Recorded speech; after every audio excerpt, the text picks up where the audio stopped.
Hey, everybody, on this episode of the GH Report, we are back. Oscar's dying. Finn's dad is dying. Margot's dad has already been dead and now found.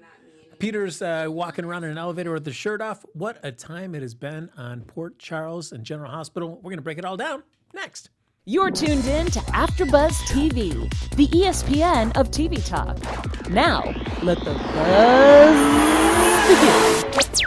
Hey, everybody, that music is back. That means we are as well. Welcome to the GH Report right here on AfterBuzz TV, breaking down all the latest happenings there in Port Charles, New York. I'm Frank Moran. Hey, and I'm Carla Renata.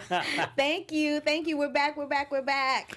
Now, before we get all of the important details, first, let's all just celebrate Carla on her great birthday. She was partying so hard last week that she just could not possibly get to the studio. I was partying hard. My friends had a little birthday celebration for me, and it got started a little later than we had anticipated, and I didn't want to be rude to my friends and bounce out on my own birthday party, so there was that. Be rude to us. That's cool, Carla. I wasn't rude to you guys, but I love you guys. You know that. I was here, and I was, the whole day, I was like, I cannot wait to see Carl. It's going to be so great. He is so lying. He's so lying. So let me tell you where else we were and why we were absent for such a long time. So I was at the Toronto Film Festival in Toronto doing my film critic duties, and then I had my birthday. So I'm back. I'll be here for a while. No worries. It's all good. And let's get started with all things Port Charles. I did like how you started that sentence saying where we've been, then just listed where you've been. No worries. I was just at home crying. So I wasn't anywhere. I'm going to act like I don't hear you right now. All right. That's par for the course. As always, folks, like us on Facebook. Give us those 5 stars on iTunes. Subscribe to the YouTube channel. And feel free to hop in the chat. Carla's got her handy-dandy iPad here with the chat up and running. So she is ready to read all your great thoughts and comments about what's been happening for the past couple of weeks there at General Hospital.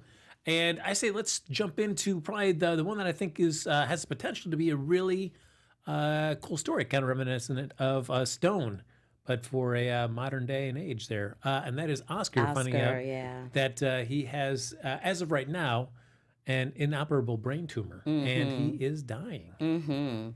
That was a little unexpected. I didn't, when he passed out and they talked for days and days on end about him having low blood sugar, I thought really that's all it was. The fact that they gave him the prognosis of having an inoperable brain tumor was like, wow, okay, didn't see that coming. And it's going to affect so many people. And the person it's going to affect the most, other than his mom and dad, Kim and Drew, is it's going to affect Joss and Cameron, especially Cameron, because Cameron's really being a butthead.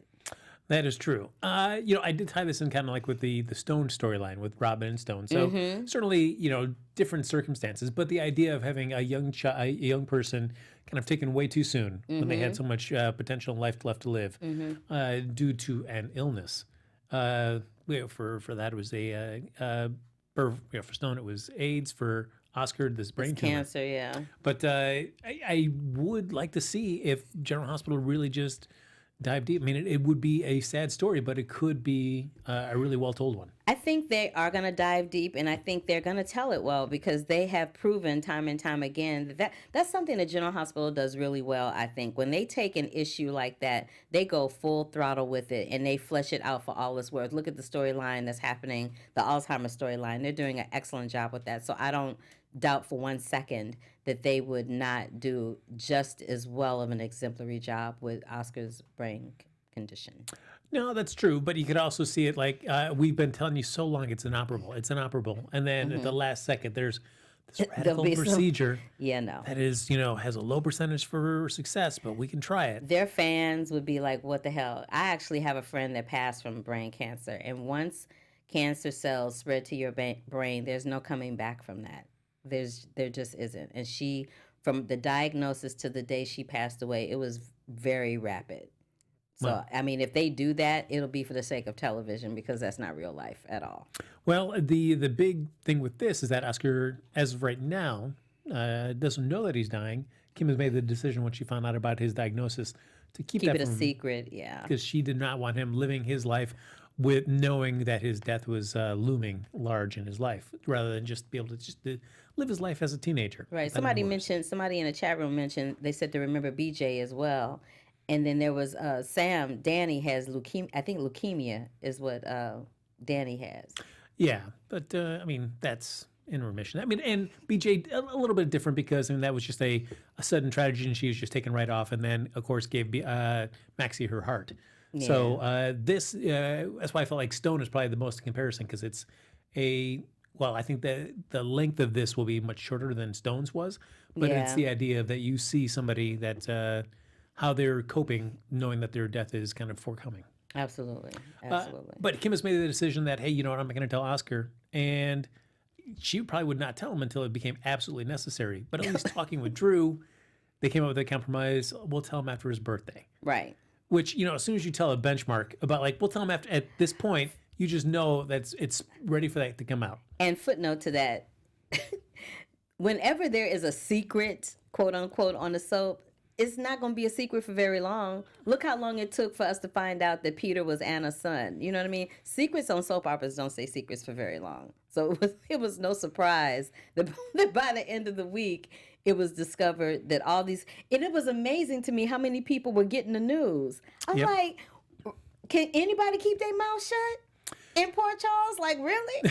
Well, you know, at least for people who were finding out, it sort of made sense. I mean, yeah, it made sense that Sam knew. It made sense that Drew knew. It also made sense that Elizabeth knew because she's got 2 young boys and she's also working in the hospital as a nurse under Dr. Kim. So, yeah, all of those people, I get it. But when Franco found out and then just left the stuff sitting up on the computer, I'm like, see, now that was careless. That, of course, Franco's got to, I mean, he's got to always kind of stumble a little bit in all of this stuff. But I don't think he knew he stumbled. well, no, I mean, he doesn't realize that. I mean, as soon as he had it on the monitor, I was like, somebody's just going to walk in and see this on this monitor. Mm-hmm. And sure enough, that's what happened. But I did at least like that Elizabeth was straight with Kim. It's like, I will not tell him, but if he asks me directly, I'm not going to lie. And so I do like that, the idea that we don't have to play where I'm trying to keep the secret from the man I love about, you know, a close personal Yeah, friend. I'm glad we didn't do that because they do that on General Hospital a lot. So I Yeah. was really glad that they kind of, you know, moved away from form with that particular situation. Like, please, can we just not do that this one time? Just this one time. And this at the end of this week, we did have some scenes with Franco and Drew. Actually, and it was having a conversation about this whole Oscar situation. And it was interesting to see Franco in a scene like this, where it's not him focused On him. and it's not about something that his baggage from his past life. It's him trying to help another human being in some It fashion. was actually kind of cute, but it was very short-lived. It Yeah. was very short-lived. I was like, oh, okay, Franco. But speaking of Franco, Franco had a really interesting week in Port Charles because when all the stuff was kicking off with the Oscar and the Drew and all of that, he runs, as he usually does, he runs to Dr. Collins for help, not realizing that Dr. Collins isn't Dr. Collins. And then what happens? He gets conflicting information. Dr. Collins had told him the complete opposite of what Ryan is telling him to do. And even Franco looked at him like, did you really mean to say that? Even he was like, I don't think, and he's not a doctor. He looked at him like, are you sure this is right? And that seemed to be a recurring theme with anybody that he spoke to in Port Charles that week. Every time he opened his mouth to say something, everybody would kind of look at him like, really? That's really how you feel about that? Well, I mean, I guess that's the risk when you take over your twin brother's life and you haven't been involved in it for 20 years, or 25 years. So, yeah, you run that risk of, being a little bit behind on, all the ins and outs. I know, but that was funny to me that every single person was like, they had that doggy, that puppy look to the side like, did you really just say that? It was interesting. And it's of course, since we know everything that's happening and the fact that they've have switched places, not to Kevin's desire, but No, definitely for not by any Ryan's. stretch of the imagination. But I guess you can understand if they all think that he is dead, they have no reason to ever suspect, like, oh, guess what? Ryan is still really alive, and he's swapped places with Kevin, and he's out here rocking around free. So, but it still doesn't make some of those scenes kind of kind of annoying at some points because it's I feel like you keep getting that same beat of like, But you, like I said, you keep getting that same reaction Yeah. of, okay, is that really how you feel? Yes, like, and this is the thing that kind of annoyed me. Like, did not one person peep? And the person I expected to peep it was between Lulu and Maxie. I thought between Lulu and Maxie they would peep that something wasn't quite right. I think the biggest challenge for Ryan will be when Lori gets back. Because she'll peep it right away. I think she would. She would. I think she would immediately be like, "What is going on? You are acting completely different." Yeah, she'll peep it right away because she's married to him and she's known him all this time and she knew him during that time that he committed those serial killer murders. But the thing that made me laugh was when who was it? Somebody said something to him. Oh, Lulu was trying to convince.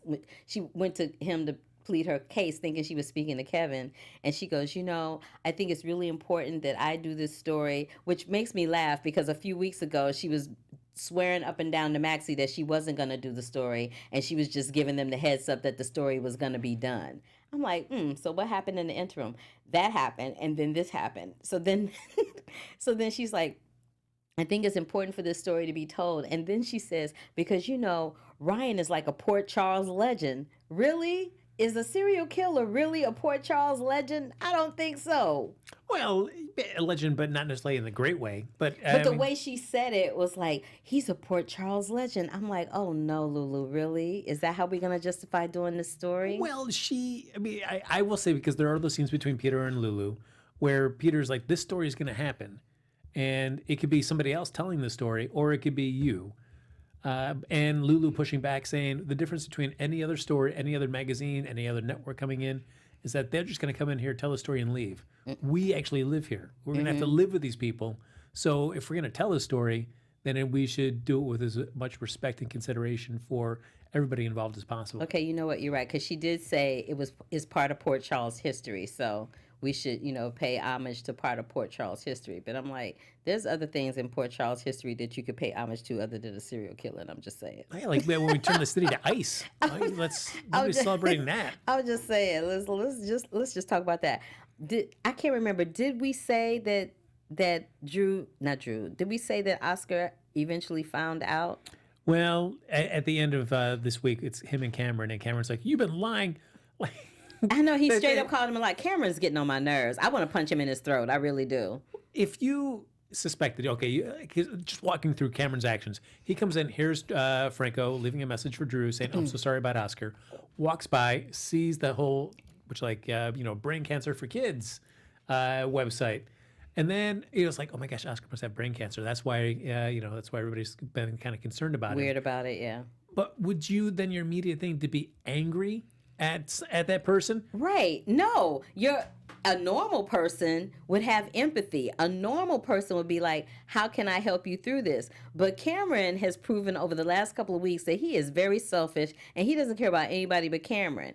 And he wants Joss by any means necessary. It's so weird. Which is so funny to me. It's like, really? You gonna step over the dead boy's body to get to this girl? Do you really think she gonna want to be bothered with you after all of that? No. You're a liar. You're lying to Jocelyn.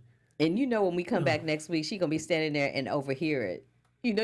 She's gonna be standing there having overheard the whole thing. I'm just like, oh. Well, because there's even that shot where Cameron and Oscar start talking. It starts off with a scene of Jocelyn in the background, kind of putting a box away. Right. Like, she is not that far away. Right. It's no way she didn't hear that.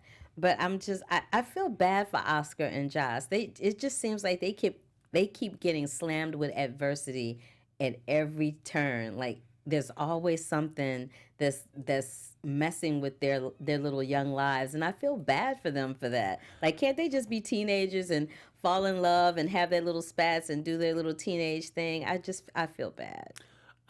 What I'll tell you that I don't feel bad about is like I don't want to see. Of course you're going to say it. Those scenes where it's Oscar and Jocelyn talking about, we've got the rest of our lives. We're young. And any scene that starts talking about that, so I'm like, we get it. We get it, guys. It's going to be funny because you keep talking about how much longer you have. But then there was this moment, which I thought, when this was said, I thought Oscar knew. When he has that scene with Drew and he says, there's no future to look forward to, and Drew's face kind of goes like, ooh. what do you mean? And he's like, I'm talking about the asteroids. And then you see like this wash of relief come over Drew's face. And it was just too much dancing around with that subject that I knew eventually, by the time the week was over, somebody was going to spill the beans. And when Kim finds out that it was Cameron that spilled the beans, I can only imagine the scene that's going to go down between her and Elizabeth. It's going to be epic. Well, I was reading online about some story points there, and they're saying that Oscar may have known about this even before Cam knew, that he may have had these thoughts and feelings and inklings. So it will be interesting to see next week what Oscar says and what he's kind of maybe assumed or thought or kind of had a hunch about. It's still wow. That's a terrible hunch to have as a kid. I'm just saying that's a lot. All right. Before we continue on with the rest of the stories, I will put you in Kim and Oscar's shoes. Would you want to be like Kim and kind of keep your child ignorant about this? No.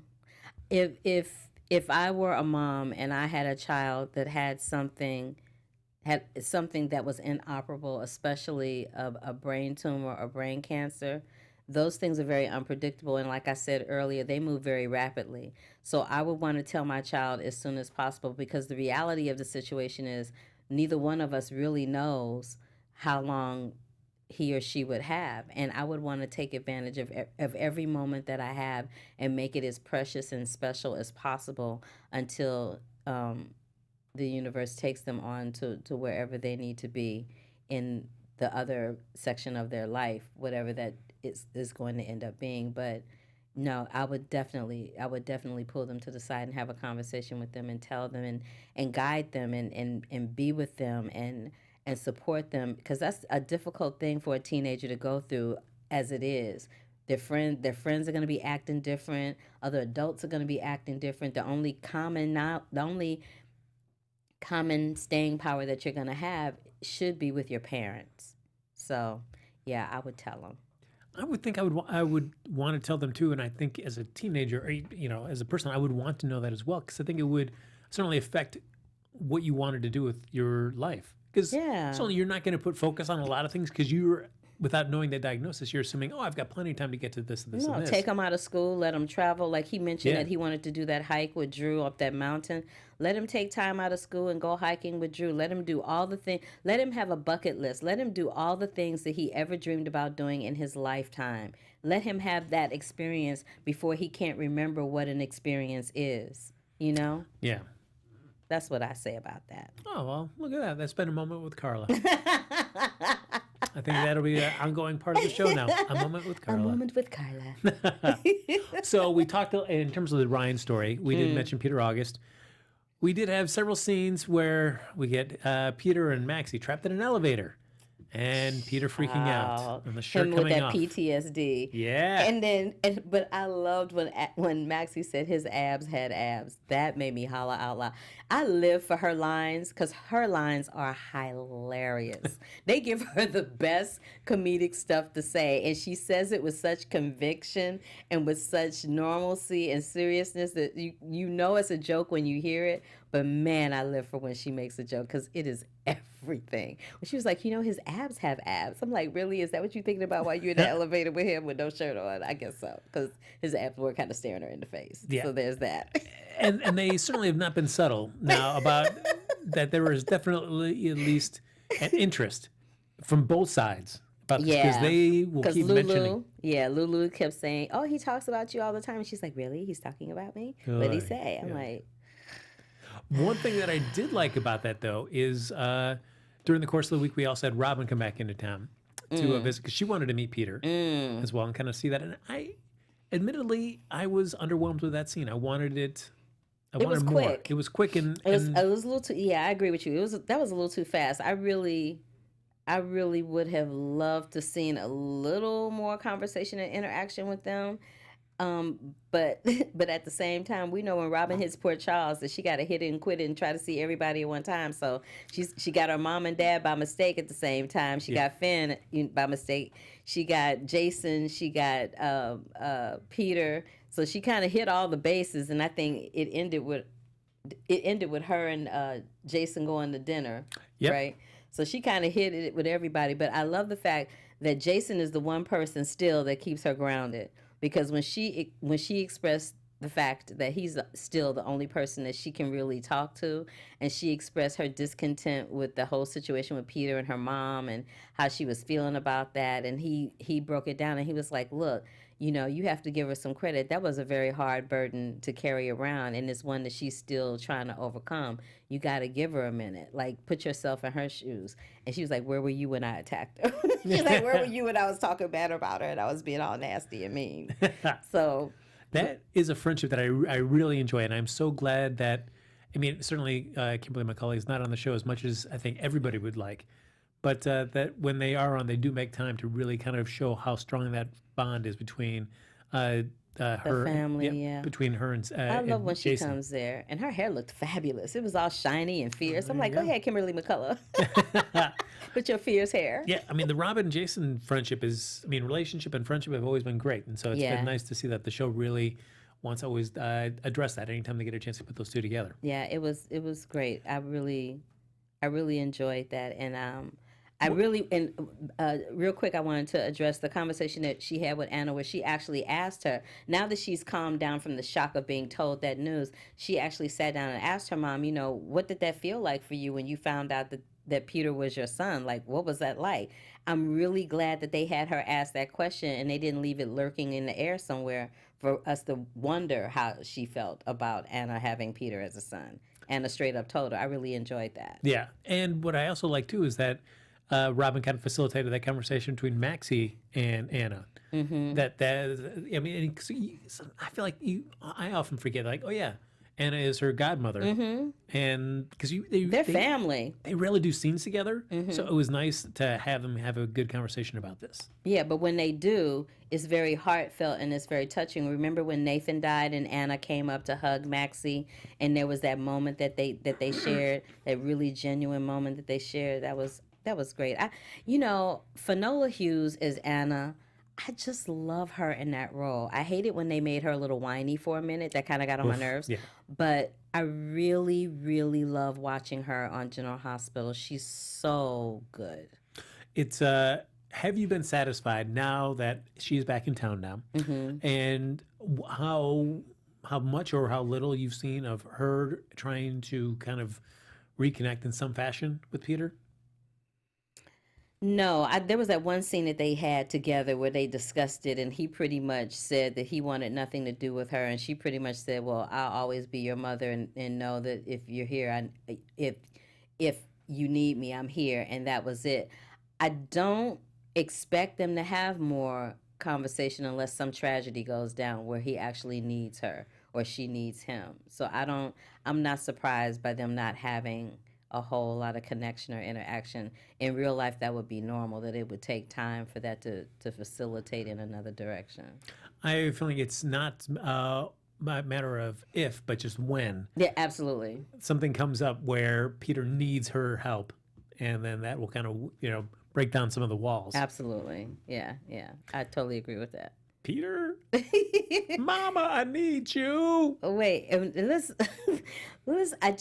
I have to point this out too. So, backing up just a little bit with Cameron and Oscar having that fight, and Cameron full on just Oscar cold cocked him right in the face. He was like, "My dad taught me a few things," and he was like, "Doo-doo." I was like, well, there you go. Okay. He's a quick learner, that Oscar. Well, okay, Oscar. And then Cameron kind of had to eat crow for a minute. I was kind of loving that because Cameron's getting on my nerves. Oh, Cameron. He's like the worst. He's like a teenage nightmare for a mom. He does everything you're hoping and praying that your kids don't do.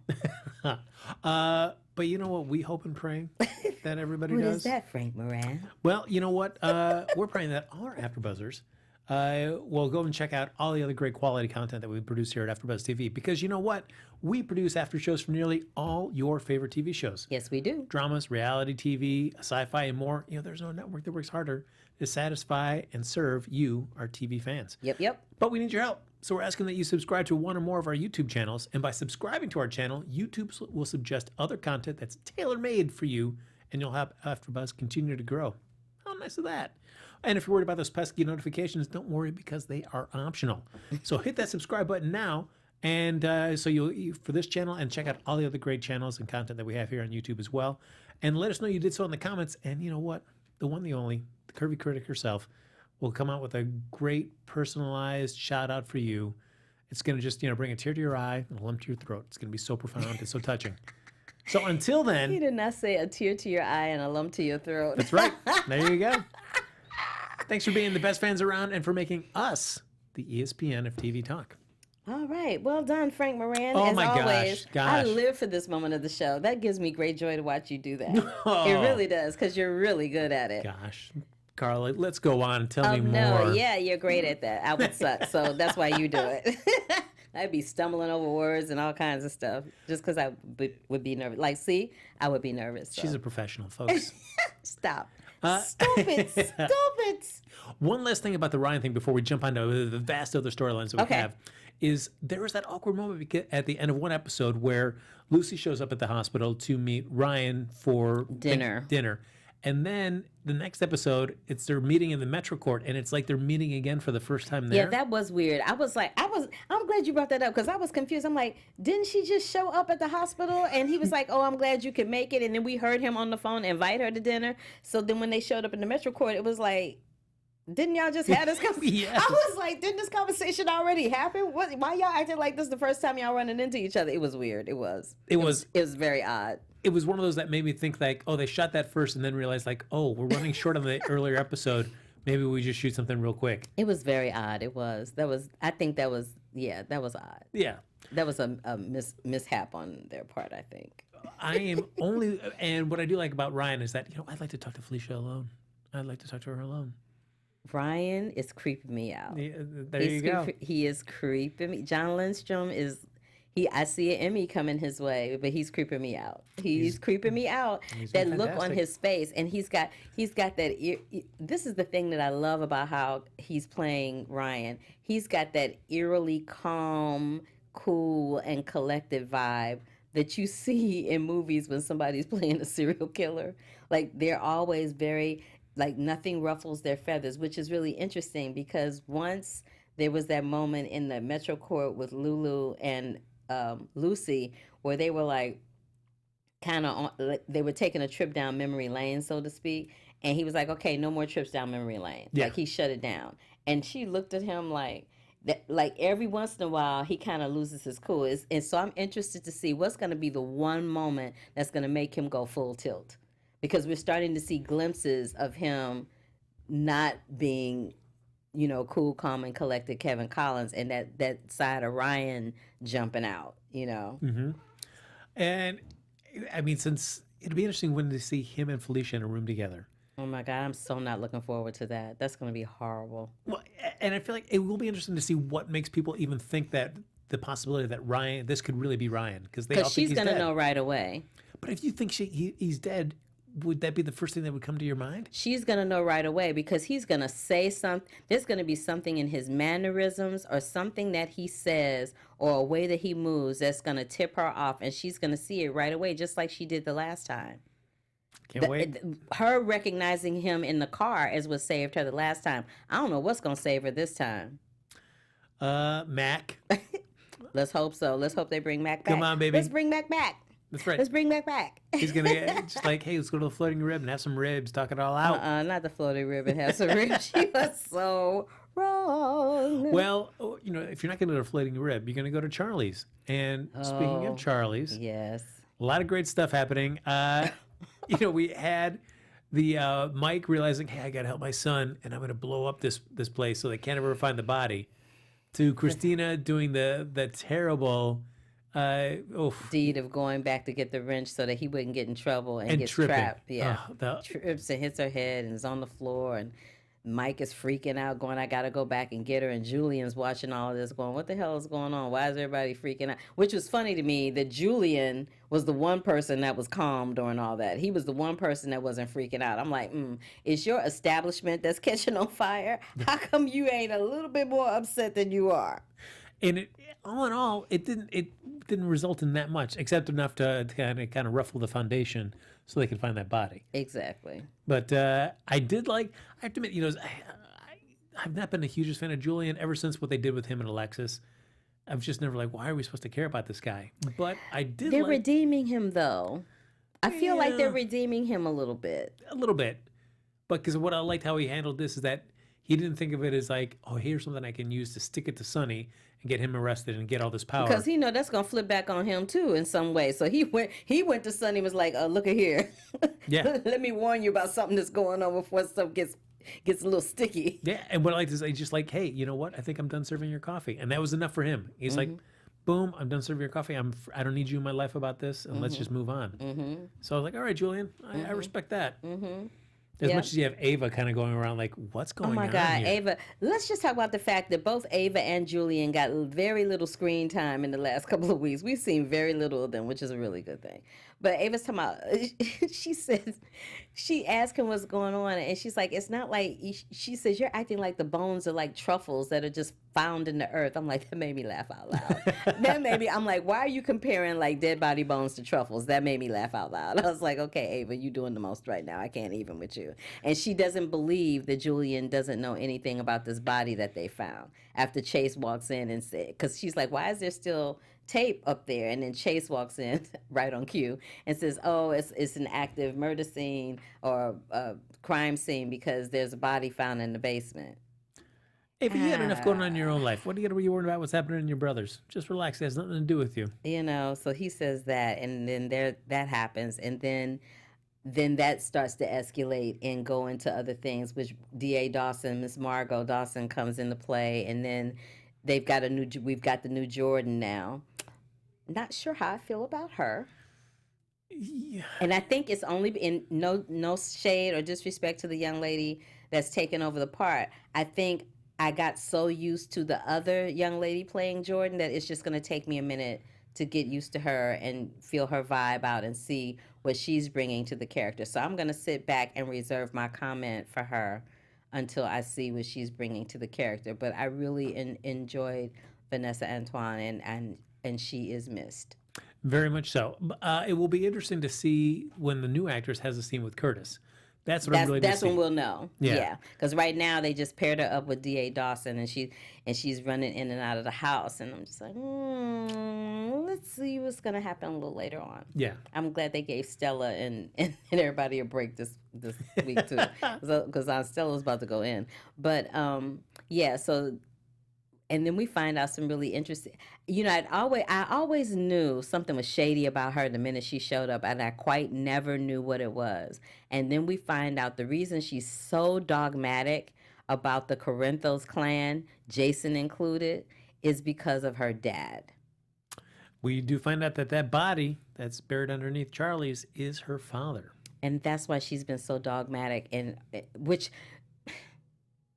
annoys me because she shouldn't be allowed to pursue that case. It's a conflict of interest. I can't imagine if Jordan's smart, she's going to say, you can't be. I mean, she would have to. Just like Jordan told her when they went to the house and she kept pushing Mike. It's like, the dude has dementia. Why are you because she in essence was bullying him. Yeah. But how much did we love the fact that he played possum? No, yeah. And revved it up just to get her off the scent of Sonny. I kind of loved him for that. That was the best scene ever. You know, it's one of those like, well, all right, you know what? You can just steer into the illness that's plaguing you and use it for your benefit for every once in a while. And let's also pay homage again to the actor that I think is the best actor on the planet, Mr. Maurice Bernard, in the scene that he has with Mike, where Mike tells him, you got to stop worrying about me. You know, you got to let me go. Because him and Carly have a fight about it. And then he's like, you know, Carly's right. You got to let me go. You know, it's okay. I'm going to be okay. And Maurice Bernard is crying crocodile tears. Child, I had to go get a roll of toilet paper for that one because I was not ready. Even tissues weren't enough. No, tissues were not enough. I needed some 3-ply Charmin for that one. I was like, oh my God, what is happening? They are wearing me out on General Hospital with the tears. I couldn't handle it. Well, as I look around the studio right now, since we bring up Maurice Bernard, let's just do a Maurice Bernard check. Okay, you know what? And I'm working on it, and we're getting closer. So you can keep on clowning me, but I will let you know because we're getting closer. How about that? Oh, okay. Just, you don't have to tell me all the tips and tricks that you have up your sleeve, but Oh, no tricks. I reached out to PR. I'm just gonna be straight up with it. I reached out to PR for General Hospital, and we working on it. Oh, all right. Well, So there's that. from Carla's mic lips drop. to Maurice Bernard's butt in the seats. Let's see what happens there. It's, 2018 is rapidly coming to a close, so we'll see. You know what? It is just September. Thank you. It is just September. Stop giving me shade. Soon to be October. Stop giving me shade. And then by then you might as well just say it's the end of the year. Whatever. I see no Maurice Bernard. But all right. Shut up, Frank. So now do you, so of course we have Christina now, as always being kind of the rebel in the Corinthos family, now working at Charlie's. But you needed something for her to do, and but really, she had to go work at Charlie's. Like, does Sonny know this? How's Sonny gonna feel about that when he finds out? I love that Sam is supporting her, but even Sam ain't happy about it. Well, I do like Sonny that he realizes like she likes to rebel and go in the other direction. Yeah, well, you tell her go left, she go right. She's just that kid. Everybody has one. And I figure if this storyline's going to heat up, at least she has some kind of reason to be involved in that storyline, yeah, at least tangentially to it. So I'm like, all right. Plus, we get to see Valerie. She came back for a hot second. Right, 2 seconds. You blinked and she was gone. Which is a shame. It was like blink. Oh, that was Valerie. Yep. Given one, we get to find out at least she's taking her detective's test, so hopefully that means that she could maybe be Chase's new partner. Fingers crossed. Maybe should be Chase's new girlfriend. That would be great. He needed a little love interest to make him interesting, I think. Because Valerie right now getting the worst jobs, because her job in that scene was just to come over and tell Julian like, oh yeah, you get your renovation approved. That was it. That was the whole reason. I'm saying if you blinked, you would have missed her. Oh. And it is interesting to see, because they do. I do like the friendship that they struck up between Valerie and Christina. But I'm also always kind of curious too, because you feel like could it go in the direction of Christina developing feelings towards Valerie? I don't know. Oh, you know what? That's a good point. Ooh, that would be interesting. And we certainly know, at least, because Valerie's had some very contentious relationships with partners. Remember that thing with Dante? Yeah. So, yeah. Oh, that would be real interesting, actually. I'd like to see that. So I've always gotten that vibe anytime I've kind of paired them up as just like as friends, or she was actually pretending to be her girlfriend, or at least on a date there to kind of make Parker jealous. So it's always been seeming interesting. Good point. So Good peeping that. Oh, thanks. I didn't check that one. All right.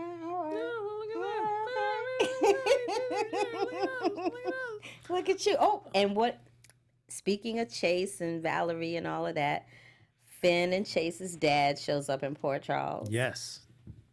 And which is interesting because after Chase kind of inadvertently saved him and Anna, he's had a little change of heart toward Finn has had a little change of heart toward Chase and has been a little more amenable to them having a friendship as brothers. He invited him to coffee and everything. Just a half a cup, though. It's just a half a cup because the hospital coffee's terrible, is what he said. And then Dad shows up, and then Finn is starting to feel like he was set up, and he ends up finding out that his dad needs a medical consult, and he wants it from him because he's the best in that field. And to his chagrin, he agrees to do it. But I think based on everything that he knows is happening in and around Port Charles, I think he realizes that, you know what, for better or for worse, it's still my dad.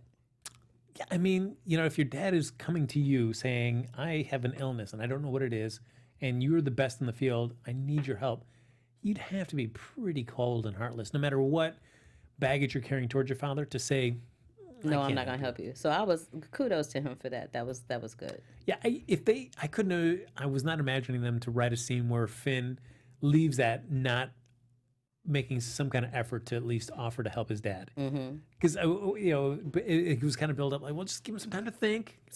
Like, you can't leave the scene without him at least doing something. Yeah, and I'm glad they resolved it. I'm glad that they resolved it. Oh, and then I wanted to give 2 shout-outs to my friend Maurice Bernard, who's not here, that we talk about every week. He just got the lead in playing John Gotti, in a film playing John Gotti. So congratulations, Maurice Bernard. We love you at the GH Report. Come and talk about your John Gotti movie. And you can come over to Black Tomatoes and talk about that too. And Lucy Herring, who plays Lucy Coe, had a birthday yesterday. There you go. So just other shout outs, things that you want to, it'd be great to shout out to them in person, but not here. Okay, what kind of GH news do we have, Frank? Oh, so much great GH. You want to hop into the little news? Of course, we've got some hot casting that happened earlier this week here, and that was for the suspected role of Nina's daughter. Oh, right, Yes. Sasha. Yes. So I feel like that is not going to turn out to be the real daughter. She turned around and gave that DNA test soups fast. She looks so much like her, though. Like, her stature and everything looks a lot like the Michelle Stafford who plays Nina. Yeah, but I don't know. I feel like I would love it if it was her, because I would not want it to be somebody that's already in Port Charles. I've said that before. But I also feel like that is super fast to just go like Curtis found that out super quickly then. but because that'll like Curtis had like such lack of finesse trying to. Yeah, it was kind of awkward. It was. That whole scene was so awkward. It was kind of awkward. And then the way they just jump time from that, because it ends with him leaving that DNA kit like, hey, let me know and I'll come by and pick this up. Cut to, I'm back in Port Charles with you, Valentine, and guess what? I've got that DNA test.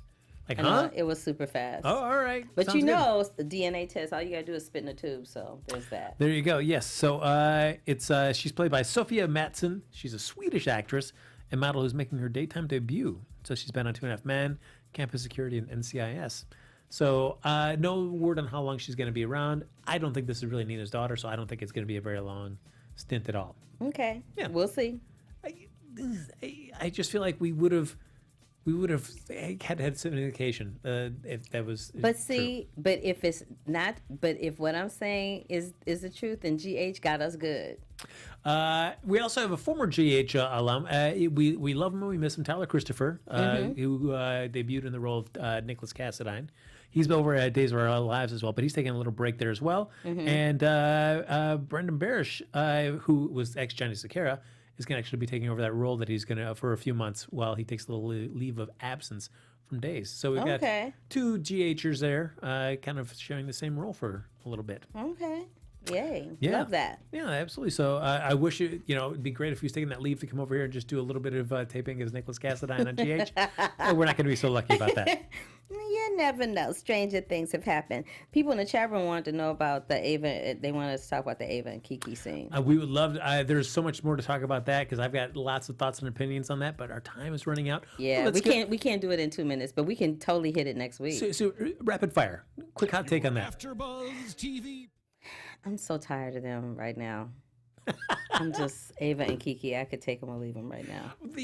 I will say the scene that was driving me bonkers was the trapped in the with the radiator broken inside the apartment and just rubbing ice. I'm like, oh come on, whatever. What is happening with this? I cannot. And we get to see Nina just slap Ava. She deserves it though. I'm surprised she ain't got popped in the face more often. Well, and what I did like about Julian and Ava's discussion is that Julian was like, "Yeah, you did a lot of stuff to Kiki," and yeah, she she was did, still there. and she was there for you no matter what. And then the first little mistake she has, you're like, you're not my daughter. I'm like, yeah, okay, whatever. And it feels like anytime anybody brings up that fact to Ava, she feels like, no, you She shouldn't feels bring like that she's up. being attacked. Yeah, you don't bring that up because that's not helping me right now. Ain't nobody trying to help you. Yeah, it's like, you did all that stuff, right? though. It's not like you didn't do it. So yeah. So it does feel like it's we're inching closer and closer to a little sexy time again with Kiki and Griffin. So I know. I don't know how I feel about them like officially hooking up though. I don't know how I feel about that. you just rather have them just hang out in apartments wearing tank tops? No. That's it. We're just gonna keep it to that level. No, I think it would have been better left alone if everything that happened and they were just cordial. Like, I don't need for them to hook up. Oh, well, what are you going to do? There are two attractive people that right now have no significant others on that show. It only makes sense to pair them up. No, it don't. No. And don't forget, we've got Dr. Bench lurking around in the background somewhere, waiting to rear his ugly head. I cannot. They can keep him away from it. That's right. Thank you, Steve. They can keep him off as long as possible. So over it. He's going to be back. All right, but you know what? We'll be back as well. Yep. Coming next week. Look Yep. at that. Look how well that works. So, folks, thanks for watching the GH Report. As always, like us on Facebook. Give us those 5 stars on iTunes. Subscribe to the YouTube channel. Thanks, everybody, for hopping in the chat. I know in a couple weeks there was a lot of stuff that was going on. There's a lot of stuff to talk about. We just touched on the Ava and Kiki stuff briefly. I'm sure there's going to be more scenes of that coming up next week, so we'll definitely dive deeper into that next episode. But in the meantime, folks, if you want to stay in touch with us even after the shows, off the air, Carla, where can they find you? You can find me across all social media platforms at The Curvy Critic. And don't forget to check out Black Tomatoes at 5 o'clock over at Black Hollywood Live. Follow me on Twitter and Instagram at HappyGoJackie, please. Please. Please. I shouldn't beg. That's terrible.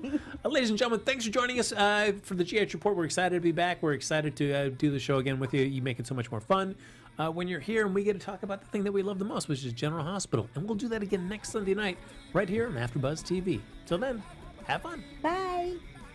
Our founder, Kevin Undergaro, Phil Svitek, and me, Maria Menounos, would like to thank you for tuning in to AfterBuzz TV. Remember, we're not just the first, we're the biggest in the world, and we're the only destination for all your favorite TV shows. Whatever you crave, we've got it. So go to AfterBuzzTV.com and check out our lineup. Buzz you later.